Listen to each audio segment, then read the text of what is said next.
जो साथी विजयी होकर के आए हैं वे सभी अभिनंदन के अधिकारी हैं, लेकिन जिन लाखों कार्यकर्ताओं ने दिन रात परिश्रम किया है, न उन्होंने दिन देखा न रात देखी, और इतनी भयंकर गर्मी में हर दल के कार्यकर्ता ने जो पुरुषार्थ किया है, परिश्रम किया है, मैं आज संविधान सदन के इस सेंट्रल हॉल से सर झुका करके उनको प्रणाम करता हूं।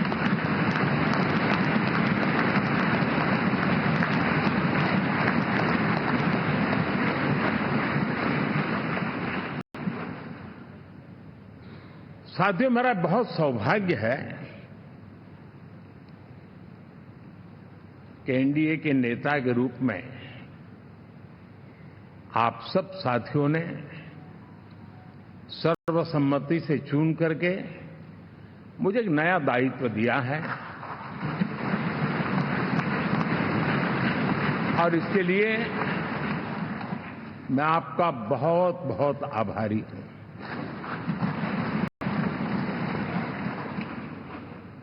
व्यक्तिगत जीवन में एक मैं जवाबदारी का एहसास करता हूं। जब 2019 में इस सदन में मैं बोल रहा था, आप सबने मुझे नेता के रूप में चुना था, और तब मैंने एक बात पर बल दिया था, विश्वास। आज जब आप मुझे फिर से एक बार ये दायित्व देते हैं, इसका मतलब है कि हम दोनों के बीच, हम आपस में विश्वास का सेतु इतना मजबूत है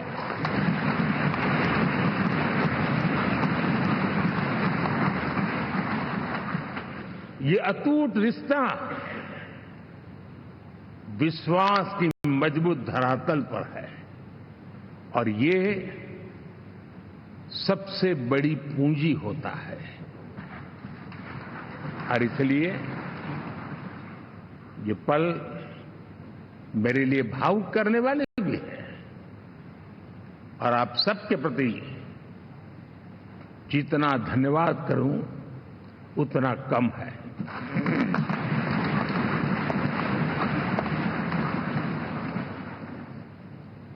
साथियों,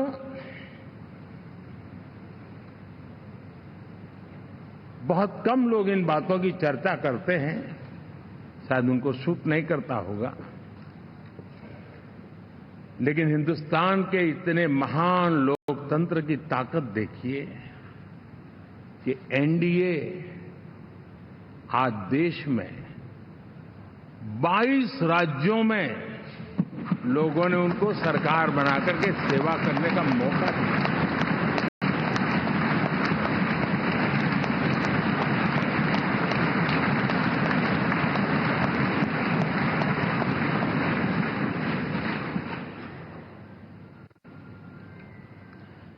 हमारा ये अलायंस सच्चे अर्थ में भारत की असली जो स्पिरिट है, जो भारत का आत्मा है, भारत की जड़ों में जो रचा बसा है, उसका एक अर्थ में प्रतिबिंब है।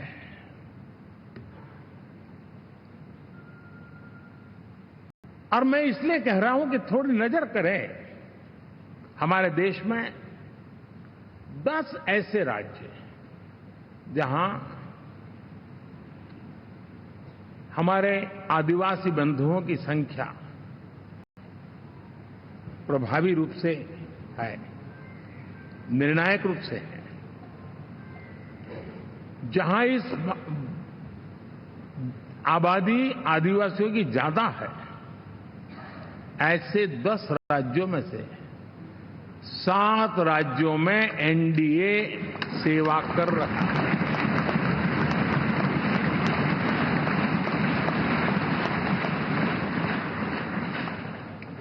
साथियों, हम सर्वपंथ संभाव के हमारे संविधान को समर्पित है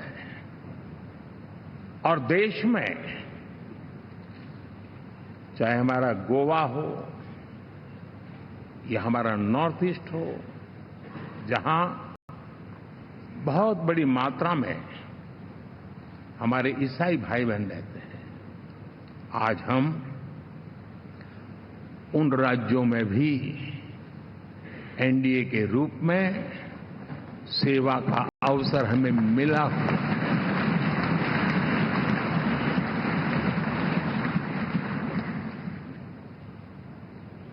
साथियों, प्री पोल अलायंस हिंदुस्तान के राजनीतिक इतिहास में और हिंदुस्तान की राजनीति में गठबंधन के इतिहास में प्री पोल अलायंस इतना सफल कभी भी नहीं हुआ है जितना कि एनडीए हुआ।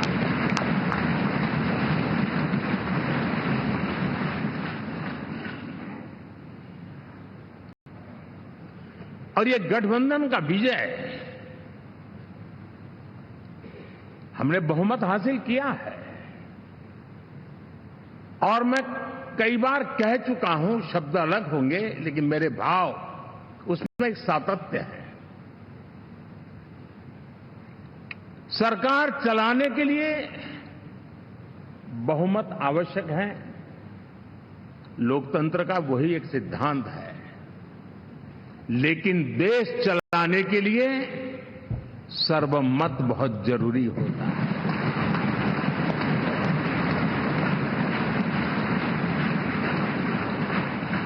और मैं आज देशवासियों को यहां से विश्वास दिलाना चाहता हूं कि आपने जिस प्रकार से हमें बहुमत देकर के सरकार चलाने का सौभाग्य दिया है, ये हम सबका दायित्व है कि हम सर्वमत का निरंतर प्रयास करेंगे और देश को आगे ले जाने के लिए हम कोई कोर कसर नहीं छोड़ेंगे।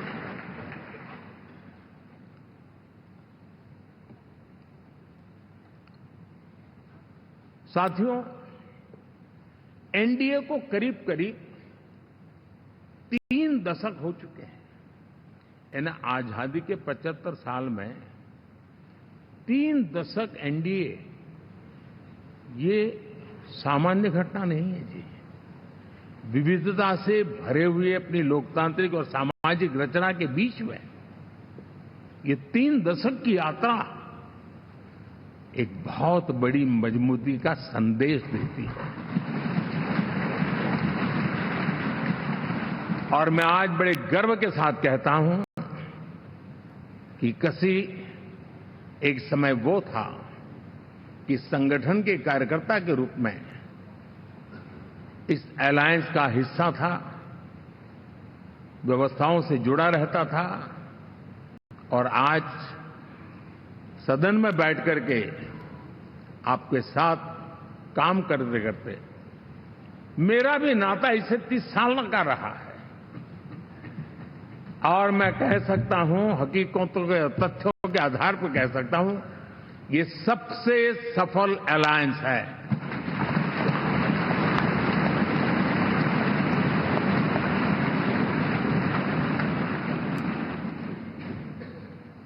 हम गर्व से कह सकते हैं कि 5 साल का टर्म होता है।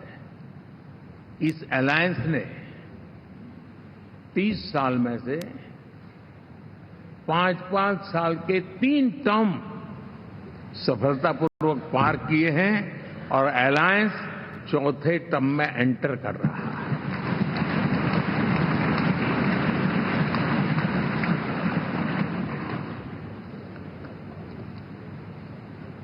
साथियों, इस बात को जो राजनीति के विशेषज्ञ हैं, अगर मुक्त मन से मुक्त मन शब्द बहुत महत्व का है। वे सोचेंगे तो पाएंगे कि एनडीए ये सत्ता प्राप्त करने का या सरकार चलाने का कुछ दलों का जमावड़ा नहीं है। ये राष्ट्र प्रथम की मूल भावना से नेशन फर्स्ट के प्रति कमिटेड वैसा ये समूह है। और 30 साल का लंबा कालखंड शुरू में शायद असेंबल हुआ होगा, लेकिन आज मैं कह सकता हूं कि भारत के राजनीतिक व्यवस्था में एक ऑर्गेनिक अलायंस है।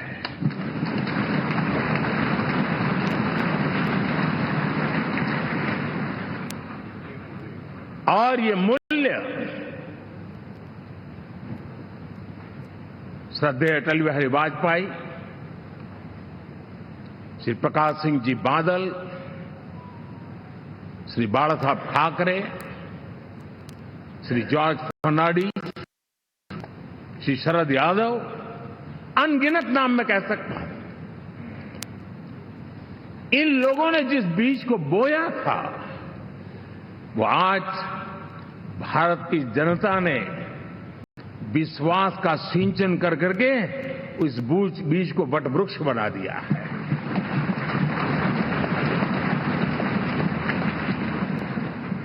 और हम सबके पास ऐसे महान नेताओं की विरासत है और हमें इसका गर्व है।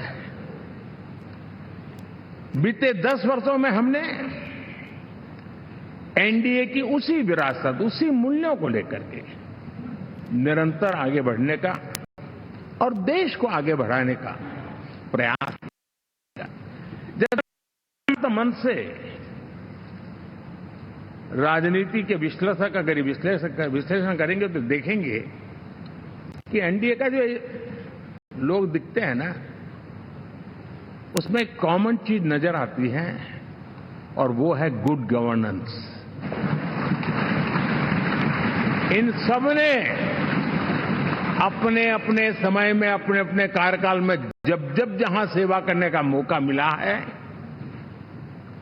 गुड इस देश को दिया है। और इस प्रकार से एनडीए एक प्रकार से, एनडीए कहते ही गुड गवर्नेंस ये अपने आप पर्यायवाची बन जाता है। साथियों, हम लोगों के सभी के कार्यकाल में, चाहे मैं गुजरात में रहा हूं या बाबू हमारे आंध्र में रहे हो या नीतीश जी ने के लिए भरपूर सेवा की, हम सबके अंदर केंद्र बिंदु में गरीब का कल्याण केंद्रस्थ रहा है।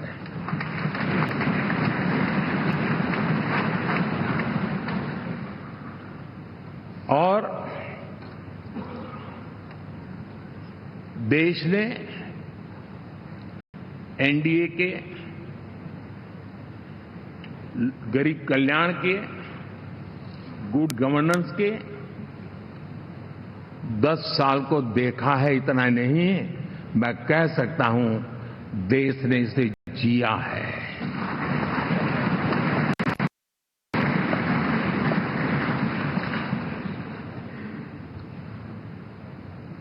जनता जनार्दन ने सरकार क्या होती है, सरकार क्यों होती है, सरकार किसके लिए होती है, सरकार कैसे काम करती है, इसको पहली बार अनुभव किया है। वरना जनता और सरकारों के बीच में एक खाई की व्यवस्था ही बनी हुई थी। हमने उसको पाट दिया है। हमने सबका प्रयास का मंत्र देश को नई ऊंचाई पर ले जाने के लिए चरितार्थ करके देखा है। साथियों, एनडीए सरकार में हम अगले 10 साल में, मैं बहुत जिम्मेवारी के साथ कह रहा हूं, अगले 10 साल में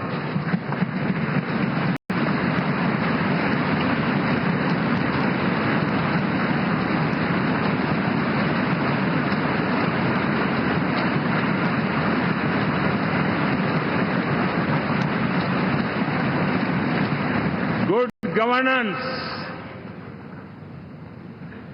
विकास, नागरिकों के जीवन में क्वालिटी ऑफ लाइफ, और मेरा व्यक्तिगत रूप से एक बहुत बड़ा ड्रीम है, मैं लोकतंत्र की समृद्धि को जब सोचता हूं तो मैं चाहता हूं कि सामान्य मानवीय के जीवन में से, और खास करके मध्यम वर्ग, उच्च मध्यम वर्ग, उनके जीवन में से सरकार की दखल जितनी कम हो उतनी लोकतंत्र की मजबूती है।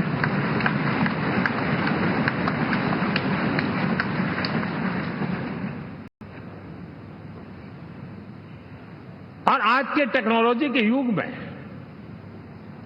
बहुत आसानी से हम, वरना एक दिन में 10 काम हो तो 10 अलग अलग वो सारी चीजें मांगेंगे। हम बदलाव चाहते हैं। गुड गवर्नेंस का ये भी एक महत्वपूर्ण पहलू है।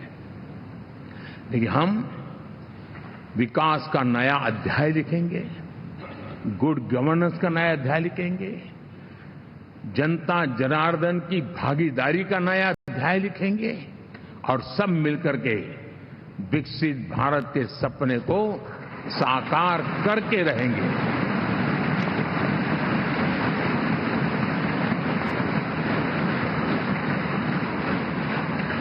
साथियों, एनडीए में, और मैं अगर विस्तार से कहूं तो सदन में किसी भी दल का कोई भी जनप्रतिनिधि होगा, मेरे लिए सब बराबर है।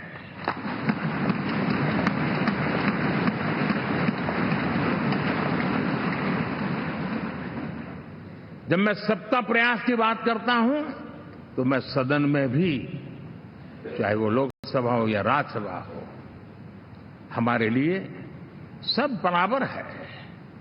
और यही एक भाव है जिसके कारण 30 साल से एनडीए अलायंस मजबूती के साथ आगे बढ़ा है। अपना पराया कुछ नहीं है।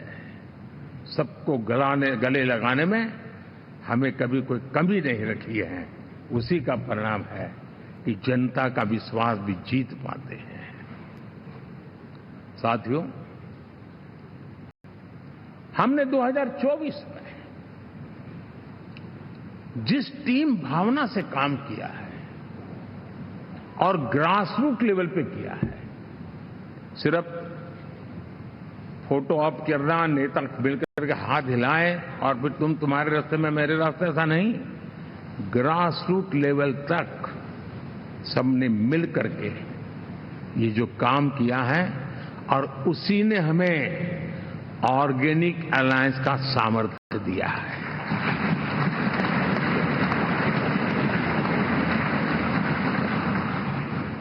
एक दूसरे का सहयोग किया है। हर किसी ने यही सोचा, जहां कम वहां हम। अगर कोई कमी है तो मैं आऊंगा, मैं मेहनत करूंगा, लेकिन तुम्हें कमी नहीं रहने दूंगा। जहां कम वहां हम, ये हर कार्यकर्ता ने जी करके दिखाया है, और तभी तो जीत आती है। साथियों, कभी कभी मैं कह सकता हूं कि हमारा 10 साल का अनुभव है भारत के हर क्षेत्र का और भारत के हर नागरिक का जो एस्पिरेशंस हैं, रीजनल एस्पिरेशंस हैं, वे और नेशनल एस्पिरेशंस, इसका एक अटूट नाता होना चाहिए। इसके बीच में हवा तक गुजर न सके इतना जुड़ाव होना चाहिए, तब देश आगे बढ़ता है।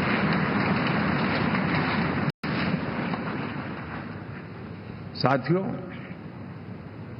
इस चुनाव में मैं कुछ उल्लेख जरूर करना चाहूंगा जो मेरी नजरिए से मैंने देखा है। दक्षिण भारत में एनडीए ने एक नई राजनीति की नींव मजबूत की है।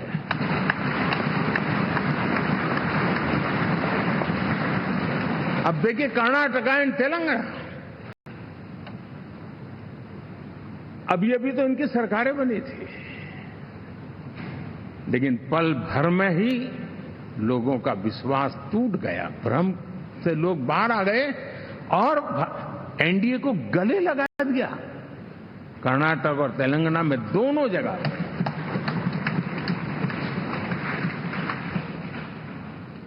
साथियों, तमिलनाडु, मैं तमिलनाडु की टीम को भी बधाई देना चाहूंगा। और वहां हमारा एनडीए समूह बहुत बड़ा भी है और कईयों को पता था कि हम एक शायद एक सीट नहीं लड़ा पाएंगे, लेकिन इस लड़ाई में हम साथ रहेंगे। और मैंने बहुत से एनडीए के साथी तमिलनाडु में ऐसे हैं कि जिनका कोई उम्मीदवार नहीं था, लेकिन इस झंडे को ऊंचा रखने के लिए वो जी जान से जुटे थे। और इसलिए आज तमिलनाडु में भले हम सीट नहीं जीत पाए, लेकिन जिस तेजी से एनडीए का वोट शेयर बढ़ा है, वो साफ साफ संदेश दे रहा है कल में क्या लिखा हुआ है।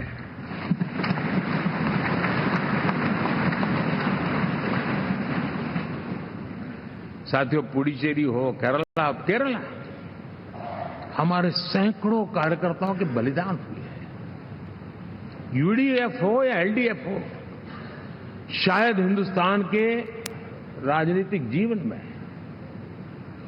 इतना जुल्म एक विचारधारा को लेकर के जीने वाले लोगों पर हुआ होगा तो सिर्फ मैं कह सकता हूं केरल में हुआ है। जम्मू कश्मीर से भी ज्यादा हुआ है। उसके बावजूद भी सामने कहीं विजय नजर नहीं आता था। उन्होंने परिश्रम की पराकाष्ठा में कभी पीछे नहीं रहे, पीढ़ियां खपा दी। और आज पहली बार संसद में केरल से हमारा प्रतिनिधि बन गया है।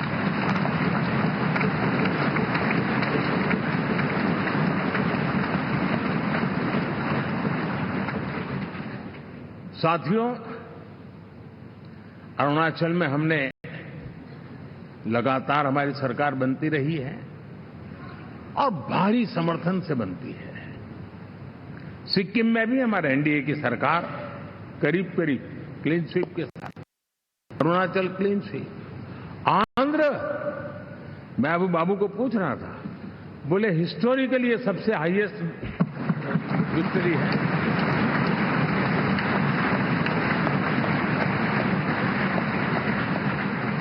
और ये जो यहां दिखता है ना पवन, ये पवन नहीं, आंधी है।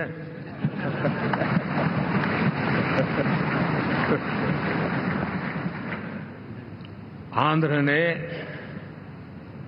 इतना बड़ा हमारे प्रति जनमत दिया है।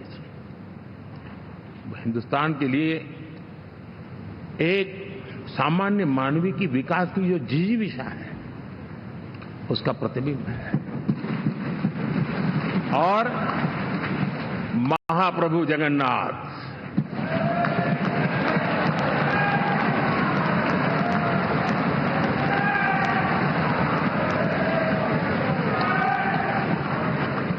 और मैंने अनुभव किया हमेशा, मैं हमेशा मानता हूं ईश्वर के अनेक रूप होते हैं, लेकिन जब मैं भगवान महाप्रभु जगन्नाथ जी को याद करता हूं तो मैं हमेशा मानता हूं ये गरीबों के देवता है।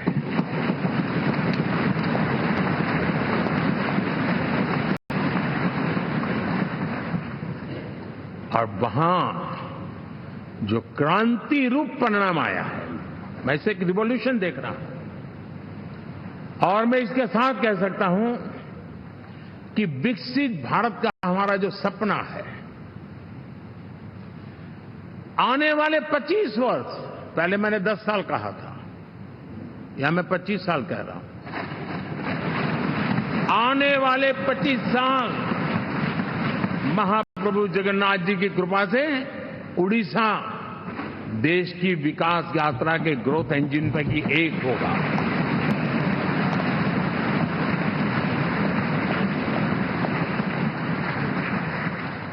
साथियों,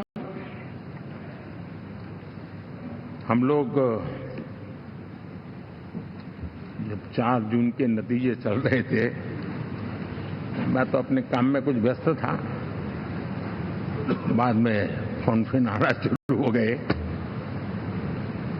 तो मैंने किसी को पूछा, यार ये तो ठीक है आंकड़े वांकड़े, तो मुझे ये बताओ कि ईवीएम जिंदा है कि मर गया?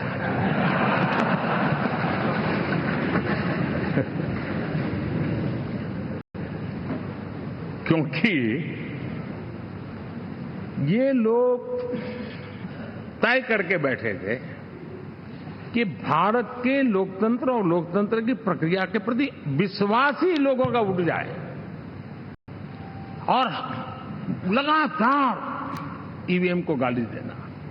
और मुझे तो लगता था कि शायद इस बार वो ईवीएम की अर्थी क्या जुलूस निकालेंगे, लेकिन 4 जून शाम आते आते उनको ताले लग गए, ईवीएम ने उनको चुप कर दिया। ये ताकत है भारत के लोकतंत्र की, ये ताकत है भारत की निष्पक्षता की, ये भारत की ताकत है भारत के चुनावी तंत्र की, चुनाव आयोग की। और मैं मानता हूं कि ये आशा करता हूं कि 5 साल तो अब ईवीएम शायद मुझे नहीं सुनाई देगा, लेकिन जब 29 में हम जाएंगे तो फिर से शायद ईवीएम को लेकर के नाचने की शुरुआत करेंगे, क्योंकि इनके सुधरने की संभावना बहुत कम है। अब देखिए, चुनाव के समय मैंने पहली बार देखा, शायद हर तीसरे दिन इलेक्शन कमीशन के काम में रुकावट आए, इसके लिए सुप्रीम कोर्ट के दरवाजे खटखटाए गए, भांति भांति के एप्लीकेशन, और एक ही टोली थी। और लोकतंत्र के प्रति जिनका भरोभार अविश्वास है, ऐसे लोग सुप्रीम कोर्ट का उपयोग करते हुए कैसे रुकावट डाले, इसका निरंतर प्रयास करते रहे।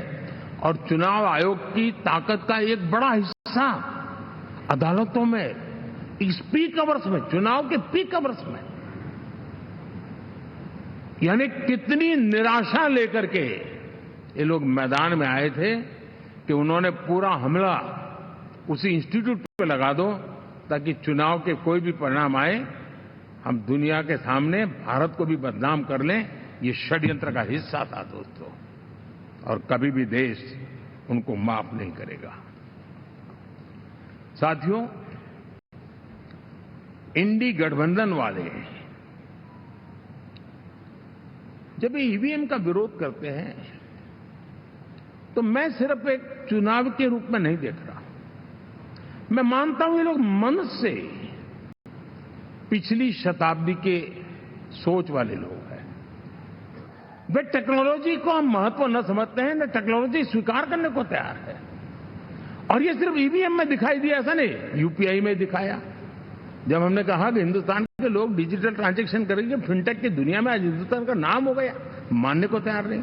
आधार आज देश की एक पहचान बना है। मैं तो देख रहा हूं कि मुझे कई देश कहते हैं कि हमें आधार की पद्धति से आगे बढ़ना है, आप कैसे मदद कर सकते हैं।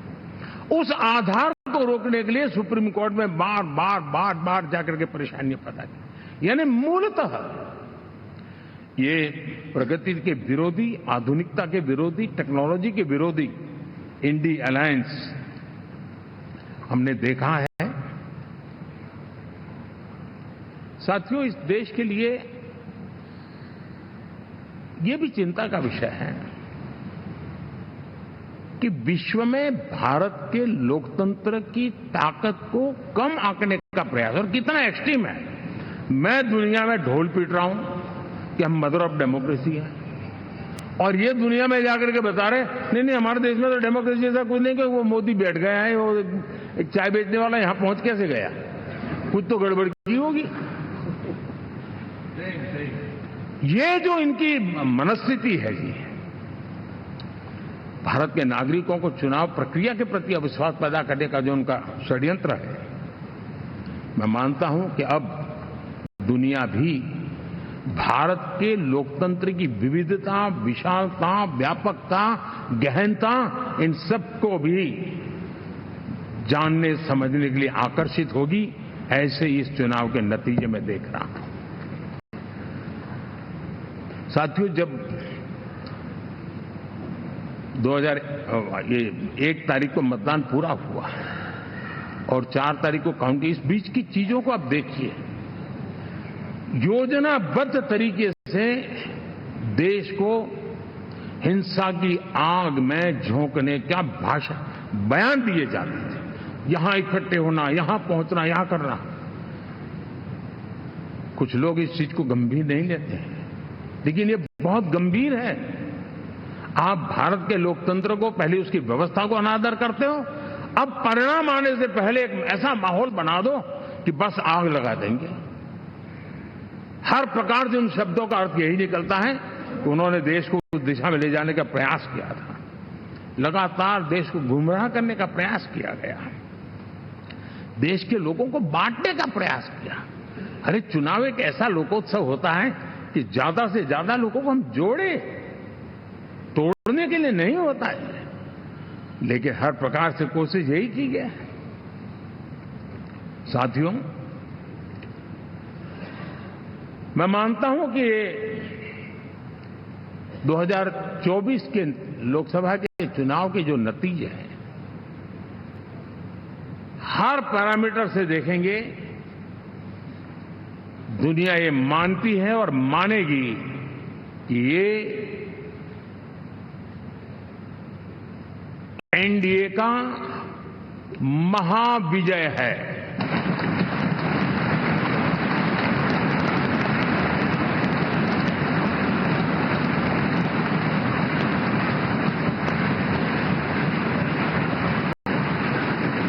और आपने देखा 2 दिन कैसा चला, जैसे हम तो हार चुके हैं, गए।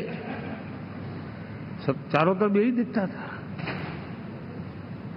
क्योंकि उनको अपने कार्यकर्ताओं का मोरल हाई करने के लिए ऐसे काल्पनिक परेड ये करने पड़ रहे हैं। और साथियों, गठबंधन के इतिहास में अगर आंकड़ों के हिसाब से देखें तो ये सबसे मजबूत गठबंधन की सरकार है।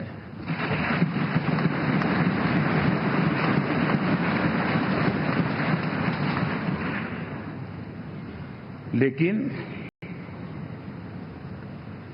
कोशिश ये की गई कि इस विजय को स्वीकार न करना, उसको पराजय के छाया में डुबो के रखना। लेकिन उसकी ऐसी चीजों की बाल मृत्यु हो जाती है, और हो भी गई। लेकिन देशवासी जानते हैं कि न हम हारे थे, न हम हारे हैं।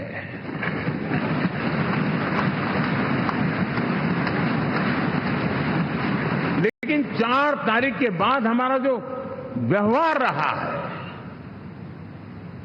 वो हमारी वो पहचान बताता है कि हम विजय को पचाना जानते हैं।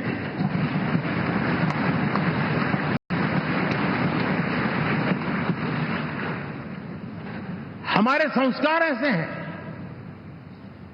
कि विजय की गोद में उन्माद पैदा नहीं होता है, और न ही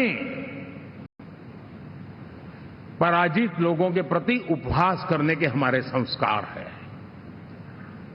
हम विजय को भी पचाते हैं और पराजित का भी उपहास करने की विकृति हम नहीं पालते। ये हमारे संस्कार हैं।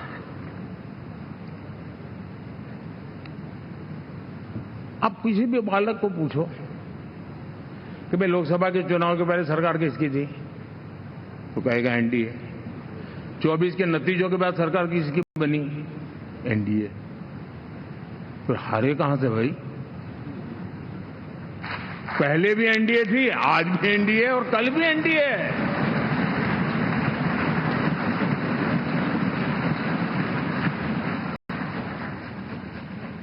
आप सोचिए 10 साल बाद भी कांग्रेस 100 के आंकड़े को नहीं छू पाई।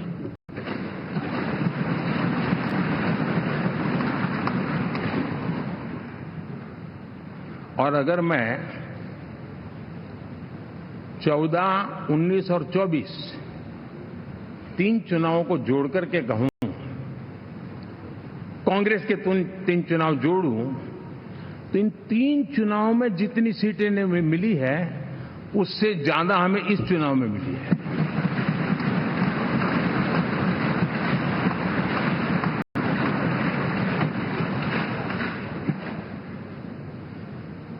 और मैं साफ देख रहा हूं साथियों, एनडीए वालों को अंदाज नहीं है। वे धीरे धीरे पहले तो डूब रहे थे, अब तेज गति से ये गर्त में जाने वाले हैं।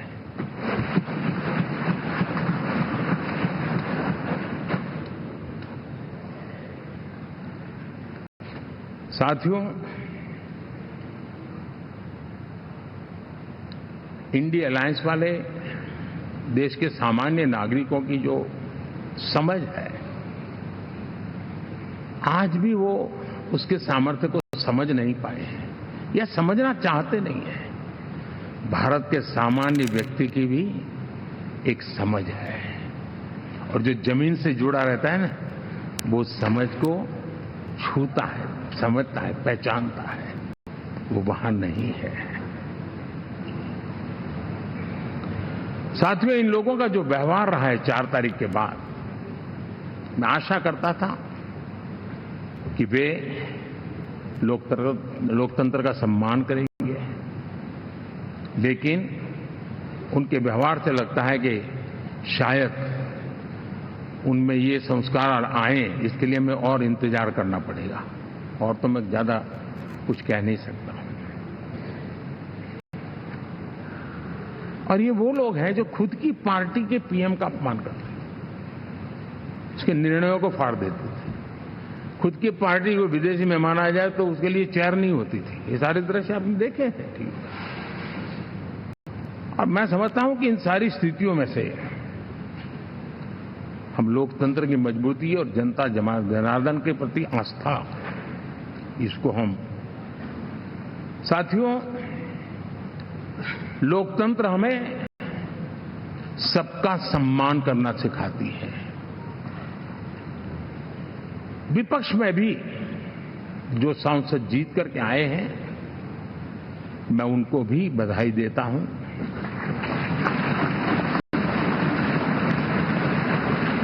और मैं पिछले 10 वर्ष में एक चीज मिस कर रहा था कि debate, participation, quality of debate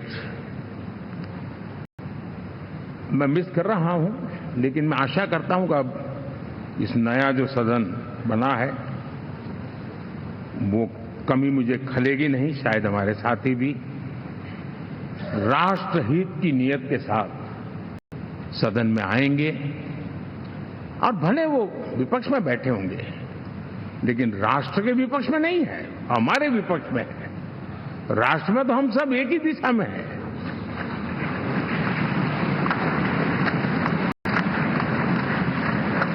राष्ट्र में हमारा कोई पक्ष विपक्ष नहीं है। राष्ट्र में तो हम 140 करोड़ है। और मैं आशा करता हूं कि वो राष्ट्र हित की भावना को लेकर के सदन में आएंगे और सदन को समृद्धि देने में वे कुछ न कुछ योगदान करेंगे। साथियों, 24 का जनादेश एक बात को बार बार मजबूती दे रहा है, बार बार मजबूती दे रहा है कि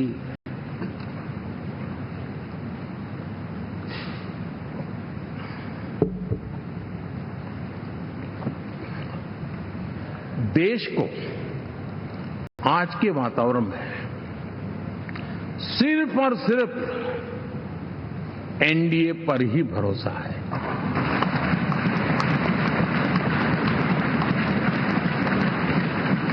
और जब इतना अटूट विश्वास है, इतना भरोसा है, तो स्वाभाविक है देश की अपेक्षाएं भी बढ़ेगी।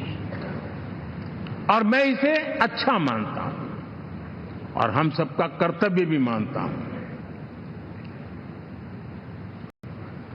और इन अपेक्षाओं को पूर्ण करने के लिए, और मैंने पहले भी कहा था कि जो 10 वर्ष हमने काम किया है वो तो ट्रेलर है।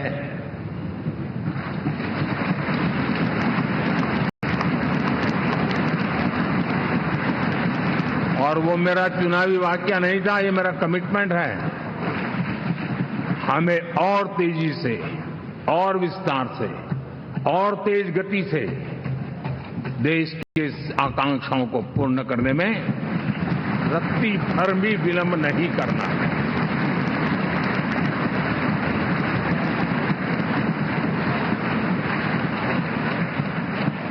जनता जनार्दन चाहती है हम पहले से ज्यादा डिलीवर करें। जनता चाहती है कि हम खुद ही हमारे पुराने रिकॉर्ड तोड़े। और मैं साथियों एक तरफ एनडीए रखूं, दूसरी तरफ भारत के लोगों के सपने और संकल्पों को रखूं, तो मैं कहूंगा NDA, new India, develop India, aspirational India.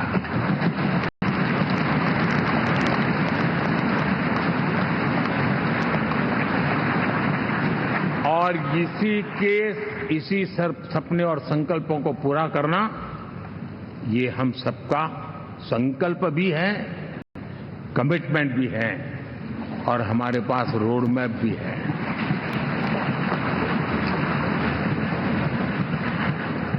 साथियों, एनडीए ने हमेशा करप्शन फ्री, रिफॉर्म ओरिएंटेड, स्थिर सरकार देश को दी है। जब जब हमें अवसर मिला हम लोगों ने काम किया है। उसके सामने कांग्रेस नेतृत्व वाली यूपीए, अब उन्होंने पुरानी अपनी छवि सुधारने के लिए नाम बदल दिया, लेकिन पहचान घोटालों की है। आए दिन घोटाले, यही पहचान रही है। और नाम बदलने के बावजूद भी देश उनके घोटालों को नहीं भुला है, उनको नकारा है।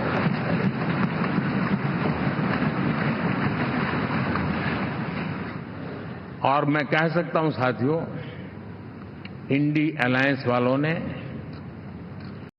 एक व्यक्ति का अपोज करने के वन पॉइंट एजेंडा के कारण देश की जनता ने उनको ही ऑपोजिशन में बिठा दिया है।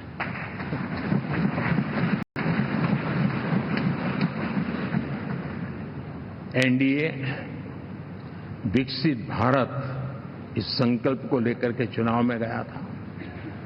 देश के लिए सकारात्मक सोच को लेकर के गया था। देश की युवा शक्ति के सामर्थ्य को समझ करके नए अवसरों को लेकर के देश को आगे बढ़ने की बात लेकर के गया था। जबकि हमारे सामने जो लोग थे वो भ्रम फैलाना, झूठ फैलाना, यही गुमराह करने वाले काम यही करते रहे थे। अब एनडीए और उनका देखें, इवन नामांकन में जाएंगे तो भी आपको देखेगा उनका चुनाव प्रचार, उनका नामांकन, हम लोगों का एक एक दृश्य देख लीजिए और उनका एक एक दृश्य देखिए, कितना बड़ा अंतर है। हर चीज में उनका कैरेक्टर दिखाई देता है।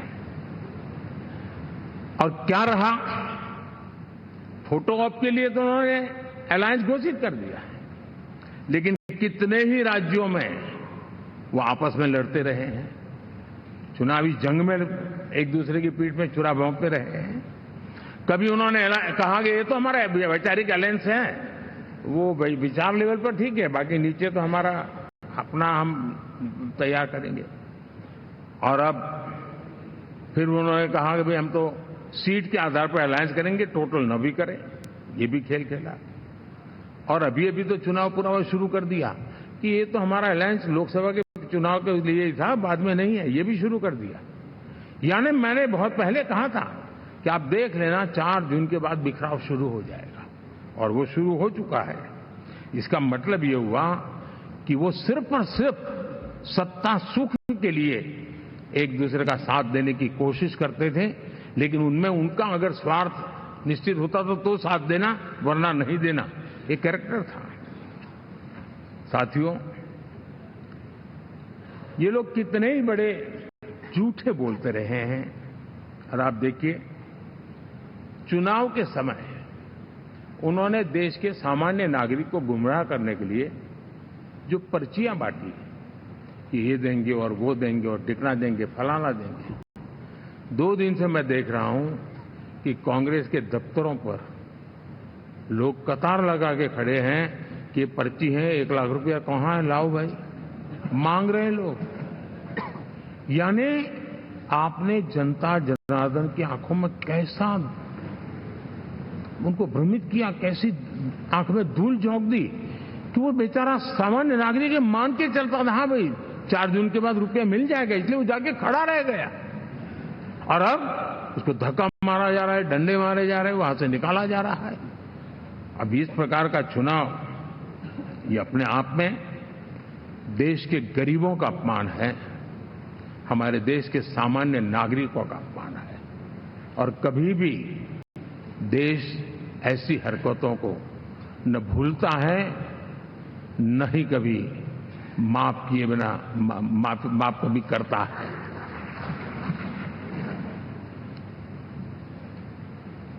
साथियों, हमारे लिए संतोष की बात है कि हम एक कमिटमेंट से काम कर रहे हैं। 10 साल में हमने 25 करोड़ गरीबों को गरीबी से बाहर निकाला है।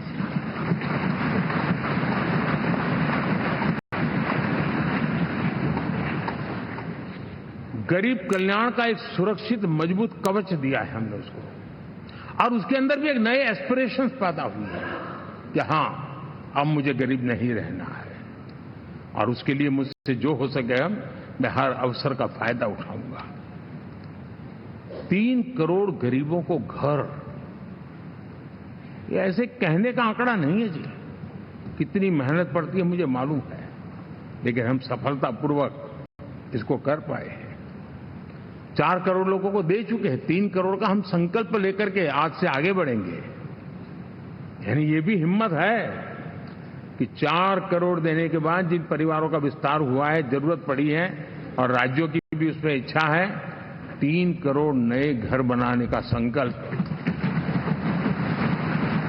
70 वर्ष की आयु से ऊपर के व्यक्तियों को, नागरिकों को 5 लाख रुपए तक इलाज के लिए मुफ्त इलाज की व्यवस्था। मुद्रा योजना के तहत हमारे नौजवानों को कारोबार के लिए 20 लाख तक की उनकी बैंक से उनको लोन मिले, इसकी व्यवस्था।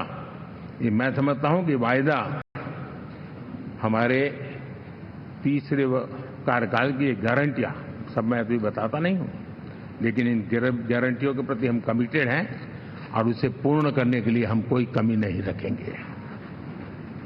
साथियों, गरीब का सशक्तिकरण और मिडिल क्लास को सुविधा, ये हमारी प्राथमिकता है, क्योंकि मध्यम वर्ग अब इस देश का एक बहुत बड़ा चालक बल है। भारत की ग्रोथ स्टोरी में ये ऐसे ऐसे नए फोर्सेस में देख रहा हूं जो हमारी बहुत बड़ी शक्ति बनने वाले हैं, और इसलिए हम उस पर भी उतना ही, और मिडिल क्लास की बचत कैसे बढ़े, सेविंग कैसे बने, उसके लिए, उसके क्वालिटी ऑफ लाइफ के लिए हम क्या कर सकते हैं, हमारी योजनाओं का विस्तार कैसे किया जाए, हमारे नीति नियमों में बदलाव कैसे किया जाए, उस पर भी हम आने वाले दिनों में काम चाहते हैं। साथियों, पंचायत से पार्लियामेंट तक हमारी नारी शक्ति की सक्रिय भागीदारी, ये हमारा कमिटमेंट है। और हमने हमारे पिछले कार्यकाल में नारी शक्ति वंदन अधिनियम करके उस बात को हमने आगे बढ़ाया है। और वो दिन दूर नहीं होगा जब हमारे सदन में बहुत बड़ी तादाद में हमारी माताएं बहनें देश का नेतृत्व करती हुई दिखाई देगी।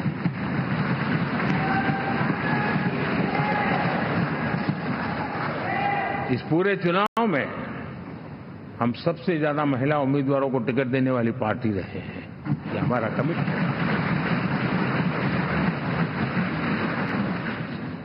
हमारी महिला सांसदों को जो आशीर्वाद देश की जनता ने दिया है, मैं इसके लिए विशेष रूप से उनका आभार व्यक्त करता हूं।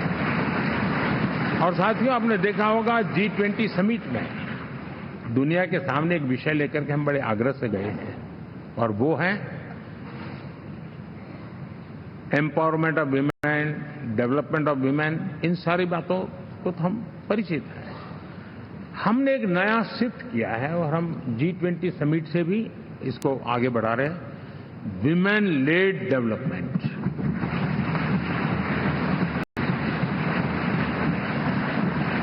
एक बार हमारा इस प्रकार का कमिटमेंट बनता है तो परिवर्तन बिल्कुल साफ नजर आता है। साथियों, एनडीए का ये कार्यकाल बड़े फैसलों का है, तेज विकास का है। और अब हम समय गंवाना नहीं चाहते कि हम 5 नंबर की इकोनॉमी से 3 नंबर की इकोनॉमी पर पहुंच रहे हैं।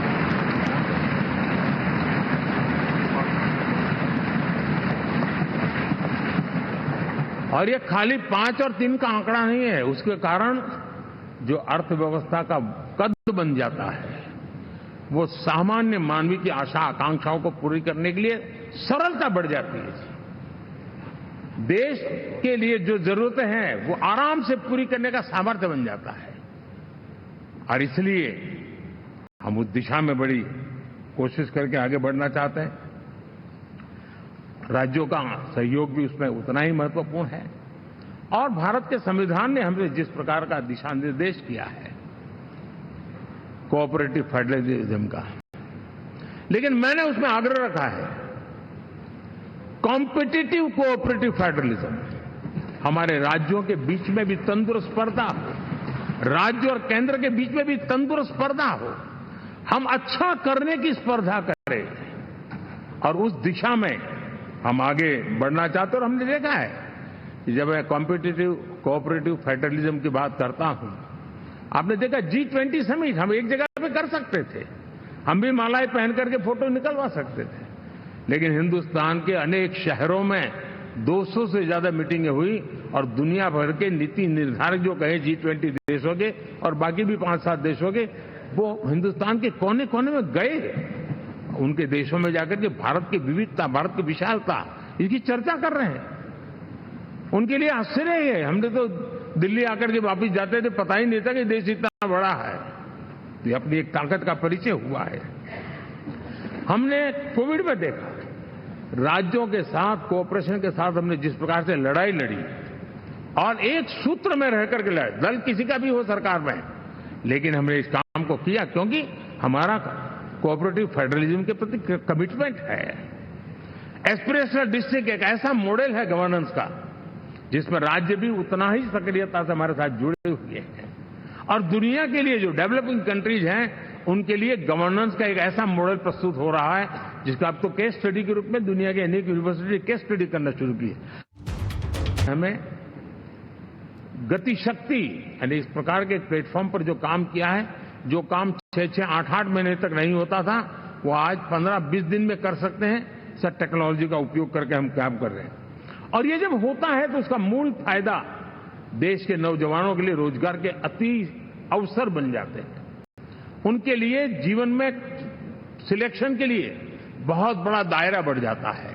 और वो हमें, साथियों, आज भारत दुनिया में विश्व के लिए एक नया मैन्युफैक्चरिंग हब के रूप में उभर रहा है। और जब हम मैन्युफैक्चरिंग हब कह रहे हैं, तब सिर्फ इलेक्ट्रॉनिक गुड्स या सर्विसेज की मैं बात नहीं कर रहा हूं। मैं फूड प्रोसेसिंग में भी आज दुनिया में हम बहुत तेजी से आगे बढ़ रहे हैं। और वो भारत के किसानों को बहुत बड़ी ताकत देने वाला है। बाजार जोखिमों के अधीन है। योजना संबंधी सभी दस्तावेजों को सावधानी से पढ़ें। लिए आवश्यक व्यवस्थाओं को विकसित करें, हमारी विरासत के प्रति हम हमारा पर्यटन का विकास करते हुए एक विन विन सिचुएशन का हम फायदा उठाएं और उसमें बहुत अधिक निवेश की संभावनाएं मैं देखता हूं। और ये ऐसा क्षेत्र है जिसमें हर स्तर के लोग कमाते हैं, गरीब से गरीब आदमी भी कमाता है और बड़ी बड़ी होटल वाला भी कमाता है, हर कोई इसमें कमाता है। और हमने टूरिज्म के हम बल देना चाहते हैं, बहुत पोटेंशियल है। आज जो इंफ्रास्ट्रक्चर के क्षेत्र खुले हैं इसका फायदा उसको मिलता है, एयरवे हो, रेलवे हो, हमारे एक्सप्रेस वे हो, ये हमारा यातायात जितना बेहतर हो और हमारा डिजिटल कनेक्टिविटी का जो काम है ये इसके लिए एक बहुत बड़ा पॉजिटिव ग्राउंड तैयार कर रहा है और जिसका फायदा मिलने वाला है। और जो वोकल फॉर लोकल और रीजनल टूरिज्म इसको एक बल देने का काम है, सेवा होगी। हम इन दो माताओं की सेवा करें। साथियों, एनडीए अब भारत आइसोलेशन में नहीं जी सकता। वैश्विक परिवेश में भारत की भूमिका दिनों दिन बहुत बढ़ती चली जा रही है। 2014 में जब एनडीए की सरकार बनी, पूरे विश्व में उसी एक पल से एक नया जिज्ञासा पैदा हुई, थोड़ी आशा के संकेत उनको नजर आने लगे और फिर उस बदलाव बहुत बड़ा तेजी से आया। और पिछले 10 वर्ष में भारत ने जिन कामों को बढ़ दिया है, आज भारत की छवि विश्व बंधु की बन चुकी है। दोस्तों, विश्व हमें एक बंधु के रूप में स्वीकार कर रहा है और जब दुनिया हमें विश्व बंधु के रूप में स्वीकारती है तो हमारी वैश्विक जिम्मेवारियों को भी हमने हमारे आने वाले रोड मैप में महत्व देना ही होगा। और भारत की सफल विदेश नीति ने अच्छे परिणाम भी दिए हैं। हमने हर संकट को उस प्रकार से हैंडल किया जिस प्रकार से मानवीय मूल्यों को हमने प्राथमिकता दी, उसका परिणाम है कि सामान्य मानवी के मन में ये विश्व बंधु वाला भाव बहुत मजबूत हुआ और भारत का सेवा भाव का जो कैरेक्टर है उसको विश्व ने पहचाना है। चाहे यूक्रेन का संकट हो, चाहे अफगानिस्तान का संकट हो, हर हमारे लोगों को बचाना हो, हमने किसी भी में हमने कोई कमी नहीं रखी है। और साथियों, ये क्षमता के कारण भारत में निवेश की संभावनाएं बहुत बढ़ने वाली है। मैं राज्यों से भी कहूंगा कि आप प्रगतिशील नीतियां बनाकर रेडी रहिए। विश्व आज आपके आंगन पे दरवाजे पर दस्तक दे रहा है और जो राज्य ज्यादा स्पष्ट नीतियों के साथ आएगा, जो राज्य उन कंपनियां विदेशी आने वाले लोगों को ठीक से हैंडल करेगा, उसको बेनिफिट मिलने ही वाला है। और भारत ने जो नीतियां बनाई है, भारत ने जो वातावरण बनाया है, उसका लाभ भारत के हर राज्य को मिलना चाहिए और उस दिशा में हम तेजी से काम करना चाहते हैं। साथियों, हमने G20 समिट में देखा है, दुनिया का भारत के प्रति नजरिया बदला है। जो लोग इन चीजों को माइन्यूटली देखते होंगे उनको पता होगा कि G20 एक प्रकार से कई संकटों से गुजर रहा था, उतार चढ़ाव आते रहते थे, बिखराव भी नजर आ रहा था, लेकिन भारत में G20 आने के बाद नए प्राण से भर गया है, नया सामर्थ्य आ गया है। और ये भारत की ताकत है कि उसने पूरे विश्व को जोड़ने में G20 के माध्यम से बहुत बड़ा काम किया है। और उसके इन दिनों भी जो परिणाम आए इसके बाद मेरा काफी समय विदेश के सरकारों से फोन अभिनंदन स्वीकार करने में गया और शायद मैं 2014 में 19 में भी ऐसा अनुभव नहीं था जितना इस बार फ्लो है। दुनिया के करीब करीब अब नाम ले उसने भारत को शुभेच्छा व्यक्त की है या बात करने की कोशिश की है। यानी ये वैश्विक जो हमारा ताकत है उसका परिचय करवा रहा है और उसके कारण मैं मानता हूं कि विश्व में हमारा सम्मान और साथ साथ भारत में निवेश, ये दोनों संभावनाएं बढ़ रही है। साथियों, हमारे संविधान का 75वां वर्ष है। हम चाहते हैं कि संविधान हमारी संवैधानिक संस्थाओं का संरक्षण भर इसके मात्र के लिए है, ऐसा नहीं, कोई अदालत में धाराओं का उपयोग करके काम करने के लिए नहीं है। ये एक हमारी भावना है, हमारा स्पिरिट है, और हमें इस 75 साल को ऐसे मनाना है ताकि हम संविधान के स्पिरिट को जन जन तक पहुंचाएं। हर जन को संविधान की जो भावना है, कर्तव्य की भावना है, अनेक बात ऐसे इस बात है, उन सब प्रति समर्पण उसका बढ़े, उस दिशा में हम काम करना चाहते हैं। साथियों, छत्रपति शिवाजी महाराज के राज्याभिषेक के 350 वर्ष के उत्सव में देश आज रंगा हुआ है, और हमारे लिए सबसे बड़ी प्रेरणा है क्योंकि उसमें राष्ट्र प्रथम की भावना है।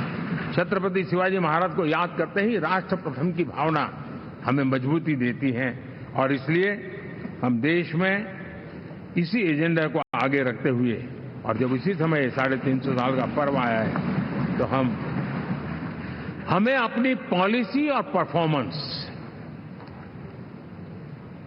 और सामान्य मानवीय का जीवन बेहतर करना है, उसमें जरा भी विलंब नहीं करना है। साथियों, विकास की सारी तैयारियां, रोड मैप लेकर को हम चलेंगे ही, चल रहे हैं, लेकिन साथ साथ हम नए नए सांसद आए हैं, कुछ पुराने सांसद हैं, कोई ज्यादा अनुभवी सांसद भी है। आप देखते हैं कि इन दिनों, पिछले 2 दिन से आप टीवी पे देखते होंगे, एक भी सच्चाई मुझे उसमें नजर नहीं आई। कोई ये कह रहा है, कोई वो कह रहा था, सब मैंने कहा भी जरा पूछो तो ये जानकारी लाते कहां से, गपगोले चला रहे, किसी के खाते में कुछ भी डाल करके चल रहा है। तो मतलब ये थोड़े दिन, क्योंकि 10 साल से ऐसे अवसर नहीं मिले हैं, तो शायद ये उबाल जरा ज्यादा रहेगा। लेकिन आप मान के चलिए जी, ऐसे लोग कोई पहुंचेंगे, बस साहब मेरा अच्छा संबंध है, मंत्री में आपका नंबर कर सकता हूं, आया, हमें भी पता नहीं होता यार, हो सकता है मिनिस्टर बनने का ही रास्ता होगा, तो हम भी गलती से उसका हाथ पकड़ लेते हैं और वो पता नहीं वो किस खाई में डुबो देता है। कभी कभी तो शायद अब तो टेक्नोलॉजी ऐसी है कि हो सकता है मेरे सिग्नेचर से कोई लिस्ट बाहर निकल जाए कि ये मंत्री बन गए, हो सकता है कोई बुद्धिमान डिपार्टमेंट भी बांट दे। तो आजकल कई लोग सरकार बनाने में लगे हुए हैं, मंत्री पद बांट रहे हैं, पद बांट रहे हैं, व्यवस्था बांट रहे हैं। मैं आपसे आग्रहपूर्वक कहता हूं, और जो मोदी को जानते हैं, ये सारे प्रयास निरर्थक है वे।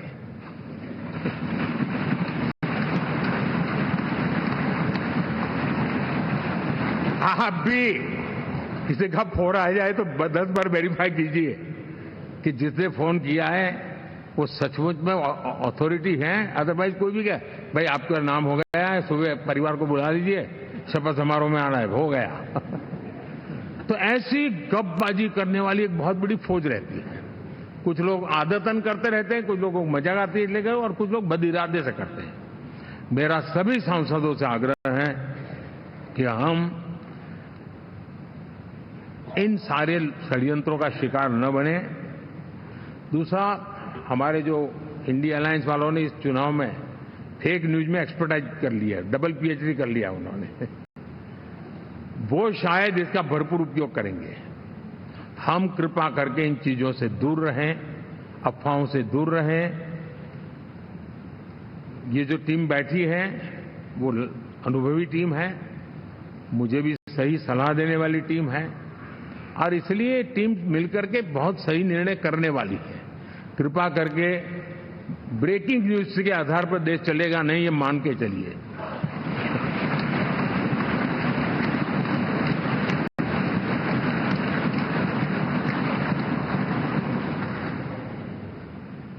साथियों, विकसित भारत का संकल्प लेकर के हम चले हैं। 3 नंबर की इकोनॉमी पहुंचना मैं जानता हूं, निश्चित रोड मैप के साथ उसको हम पार करने वाले हैं। और मैंने पहले भी कहा था कि मेरा पल पल देश के नाम है, मेरा पल पल आप लोगों के नाम है। मैं 24/7 अवेलेबल हूं।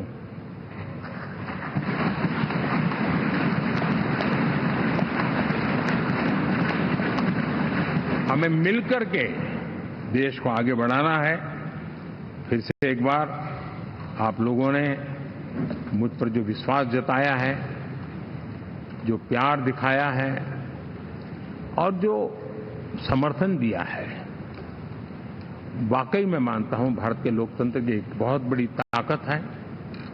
मैं जितना आपका आभार व्यक्त करूं उतना कम, और मैं विश्वास दिलाता हूं कि मैं आपकी आशा अपेक्षाओं को पूरी करने में, परिश्रम करने में कोई कमी नहीं रखूंगा।